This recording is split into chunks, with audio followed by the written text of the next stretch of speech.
let's play bingo. Let's do this. So I was thinking about how to make, Shack Week is so fun, but I wanted to lean into all the things that make it so fun. And I think that there are things that we get used to happening.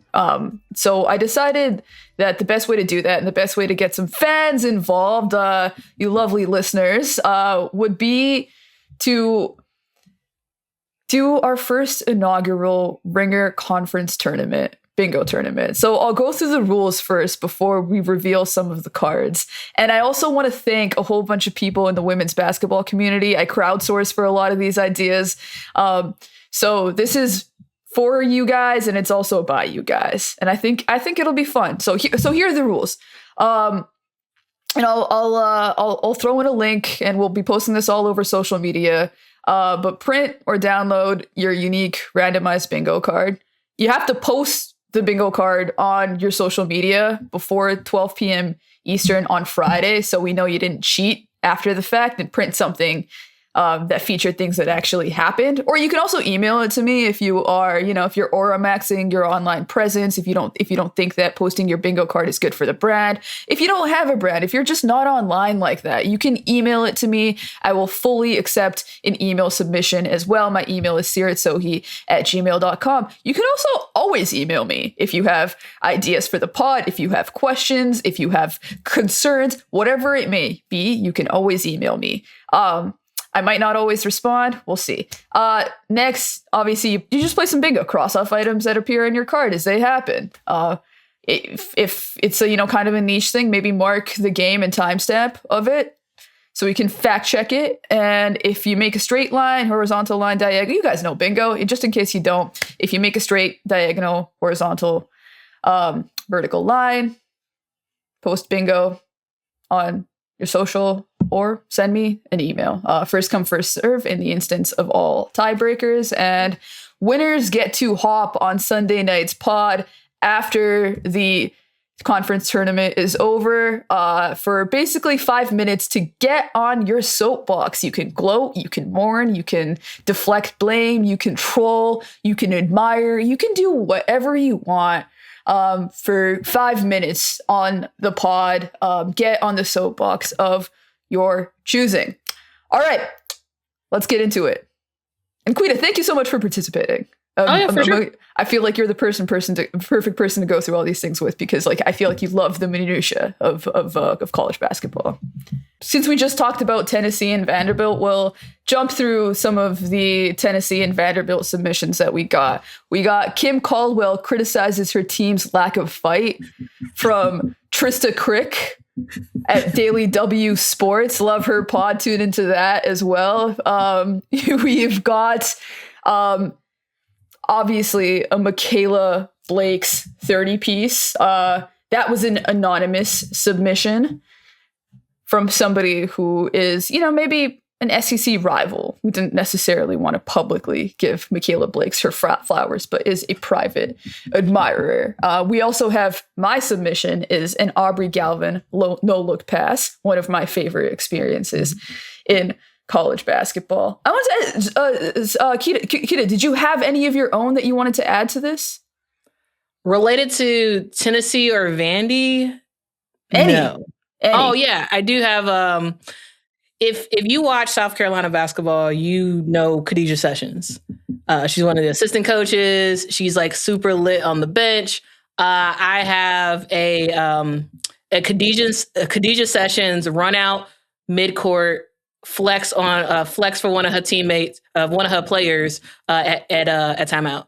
That's I love that. I love that. She's gonna run out. Yeah, and then she's like, yeah, and then at timeout, and she's gonna be caught on the camera. Happening. She's huge for them. She's like one of their best developmental coaches as well. And yeah, somebody who have actually tried to get on the pod before too as well. Like big fan of everything that she does at South Carolina. And future head coach for sure. Future head coach for sure. For sure. I see that happening. Yeah, absolutely. Absolutely. All right. I'll add in a couple of my South Carolina ones. Raven Johnson game-changing steal. Oh, this is like part and parcel of what South Carolina does. Like, I feel like it's one of her signature moments in her career is that 2024 right before the half of the title game, where she like picks Caitlin Clark's pocket and gets to the rim. That was like a huge moment, but she just does it all the time. I'll also add another one since I just did it myself. But announcers shoehorning Caitlin Clark into conversations that she doesn't necessarily need to be in. Bingo card. Guilty right here. And in a bit of a throwback to Camila Cardoso versus Tennessee, in the shot that probably ended Kelly Harper's coaching career, when she hit that three, Medina Okot, potential game-winning three. She has been working on that thing. It is starting to fall. I feel like if they need to, Dawn could go to that action. She's an elite 3-point shooter, like, which is surprising to say for a woman that big, but like, yeah, she's great. And to think, people were saying, oh, maybe she should stay for another year in college. Nah, she looks pretty ready to me. She could go either way. That's like the beauty of the situation that Medina Okot's in right now. If she wanted to stay in South Carolina and develop for another year, I would totally be like, yeah, I understand why you'd want to do that. Dawn Staley is one of the best big coaches. And we've seen the success that she's had with Aaliyah Boston and Asia Wilson. So why not? Why not get more of that tutelage, right? At the same time, if you feel like you're ready for the W, I don't know, maybe you are. Like it's such a she has the world at her oyster, and I imagine that what we see in Champ Week, what we see over the course of the tournament from her, will probably dictate what she decides to do. Probably, yeah. What do you have? Do you have any other ones? I have Hannah Hidalgo getting 2 back-to-back steals.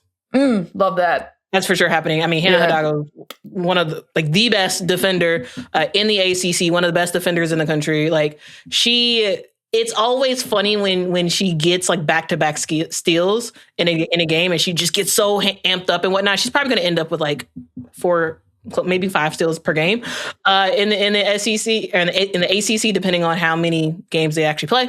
But yeah, 2 back-to-back steals for Hannah Hidalgo. Okay, so for those listening, you just did the Hannah Hidalgo flex, so I have to shout out Tyler DeLuca at No Cap Space has a submission that is Hannah Hidalgo hits the Squidward flex pose. Yeah, like she's like, she be getting it. She be getting it. It's fun to see. Yeah, she's for sure doing that. Yeah, for sure. I'm really excited to see because she just like basically upset Louisville all by herself this past weekend, right? And she had one of those game-changing steals at the end of the game. She does the flex, and she might just have more to say. Like, this has not been Notre Dame's season, but if they can make some noise in the ACC tournament, like it could really help them with seeding. And like she just doesn't have any quit in her. So like it doesn't matter if this is not like the season that Notre Dame expected it to be. Like she's going to try to put that team on her back. All right, I don't think I had any other Notre Dame ones, which is kind of surprising and sad for where they are. I will do from Aaron Barzilai. He had a couple. So he had Jason Sudeikis #GirlDad moment shown on the screen. Like Jason Sudeikis is at every women's basketball event with his daughter ever. So I feel like that will definitely happen. He also had Big 12 tournament LED lights dysfunction. 100%. They're doing that for the first year and they're so excited about it. And I'm like, that's cool. But yeah, at some point it's going to be in the middle of a game. It's going to either display a different court or one of the panels is going to go out. Yes, 100%. Yeah. Like, why are you tempting the wrath of the basketball gods who've already given us in key women's basketball moments, the hoops being misaligned and one being shorter than the other? They've given us like clock dysfunctions that force refs to have to count the clock. Like, I love the ambition. It makes me a little bit scared. They're flying a little bit close to the sun. I mean, it's a big gamble, and to me, the reason why the Big 12 is doing it, and sorry for the aside on this, but like the reason why they're doing it is because no one really cares about the Big 12. The Big 12 is trying, especially since the Pac-12. Well, I mean, it's kind of back now, but like since its demise, like the Big 12 really is trying to like show that no, we're super important. We are just as important as the ACC, the SEC, and the Big 10. And so to me, they're doing this as a gimmick to get people to pay attention to the Big 12 tournament on both the women's and men's side, and I mean, it's a gimmick that could pay off pretty well, but also it could be very disastrous and could be something that people meme for years to come. So it's a high risk, high reward, Gavit.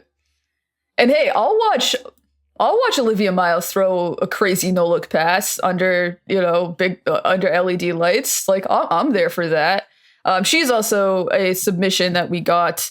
Olivia Miles triple double. I forgot who that came from. But that's definitely on the table as well. Another Big 12 one for me is an announcer talks about how Audie Crooks checks herself in and out of games by herself. I feel like we hear about that every single time I watch Iowa State play. That is like one of the big fun facts. The Big 12. Another one I have is announcer saying, "Damn, Baylor is really getting killed by turnovers in this stretch." That's just happening. Like that is just something that's gonna happen. All right, I think it's time to. So Kim Mulkey was obviously very heavily featured in these submissions. She is a staple of SEC tournament basketball. Her sequin outfits is basically like that's got to be the free space. She is going to wear a tiger themed sequin outfit. Like that is going to be happening for sure. But the one that we got from Maya Goldberg of Rough Notes. Kim Mulkey lookalikes in the crowd. You can see that happen. Yeah. Mm-hmm. For LSU, I've got a nice one and a mean one for Malaysia Fulwiley. I've got Malaysia Fulwiley behind the back move and missed layup. I've also got Malaysia Fulwiley behind the back move and made layup, because both will be happening. That is the feast and famine, high risk, high reward game that Malaysia Fulwiley plays. And I have one for Fulwiley as well. A Fulwiley block on a post play. I love that. Specifically on a post player. I mean, she's really good with blocks. She is. Her weak side game. Arguably, when she is like, her on-ball defense is, in my opinion, really good. Her help defense can use a little work. But like on-ball defense, like she can get up, she can make some stuff happen. And she's had some really good blocks this year. Like I see her getting at least one statement block against an SEC big. Like this tournament, and that's going to be like a signature thing in the game, whichever game that is. But like, yeah, I see that happening. I mean, like Clara Strack going up for a layup, thinks she got it, and Malaysia Fulwiley comes out of nowhere with the block or something like that. You think she can get one on one of her former teammates though? She could maybe get one on Joyce Edwards. That could be kind of like Joyce Edwards catches a ball in full court. Because she's like running out ahead of everybody and thinks she's got it, but then like Malaysia Fulwiley with the footsteps. That would be so epic. That would be sick. Man, if that happens, I will go crazy. That'd be so funny. Like, yeah, that'd be awesome. That would definitely be something that both the LSU and South Carolina fans will argue about for months and months and months to come. Yeah, for sure. I hope we get LSU South Carolina. I think Flajah Johnson's like a great weak side block candidate. I also have, on the inverse of that, I have Sarah Strong blocking a 3-point as well. Oh, yeah. Yeah, she will be blocking 3-pointers for sure. In the Big East, yeah, of course. Yeah, she'll be blocking all kinds of things.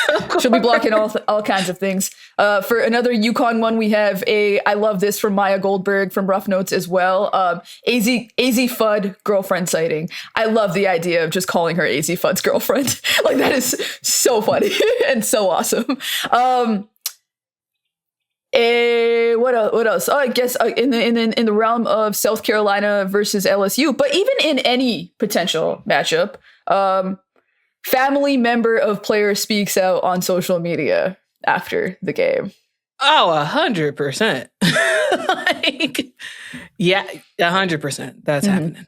That's happening. We don't know who yet.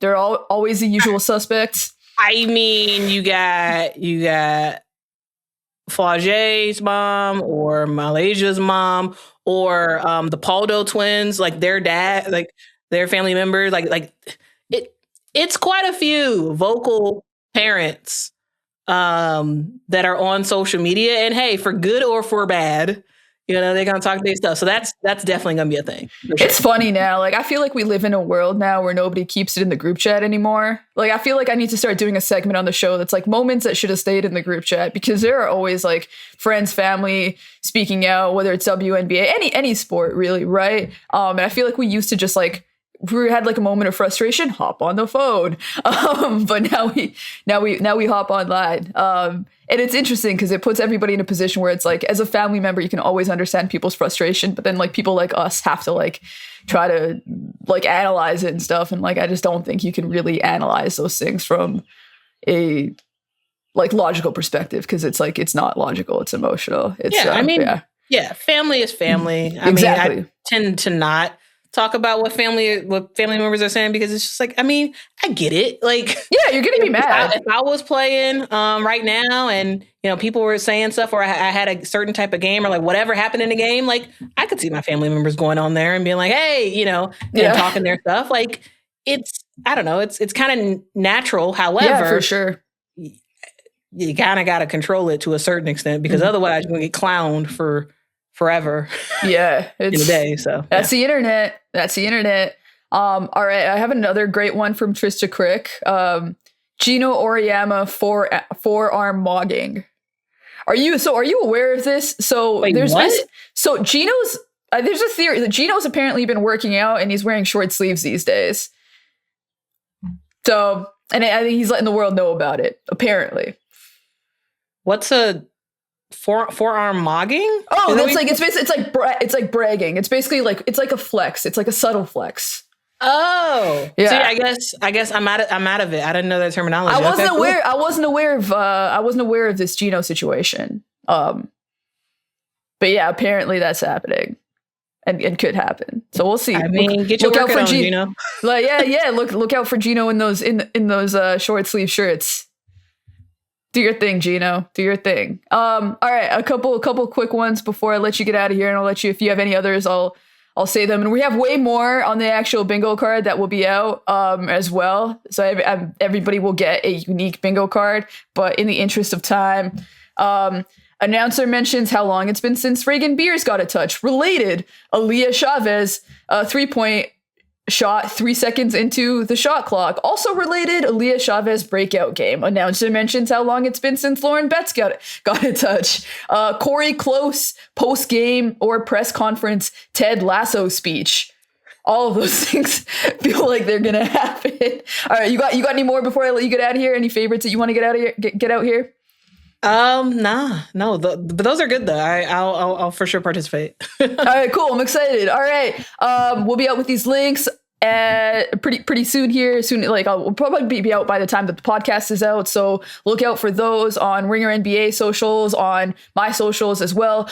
Quita, thank you as always for hopping on and giving me some of your time. It's always lovely to talk to you. Follow her on Twitter at Quinta Loves Sports. Follow her on YouTube at Quinta Loves Sports. She is updating you on the daily on everything going on in the WNBA, and I think she's one of the smartest and more even-keeled, certainly more even-keeled voices than me out there, so you should definitely give her a listen. Thank you as well to Stefan Anderson for stepping in and producing for us. Again, we appreciate you. We appreciate you all for listening. If you like the show, give us a like, give us a subscribe. All that stuff really helps. So yeah. All right. And we will be back probably very soon, because there is so much exciting basketball that's about to happen. I'm about to close my laptop and start watching it. I imagine you are too, Quita. So enjoy the hoops, and we'll be back soon.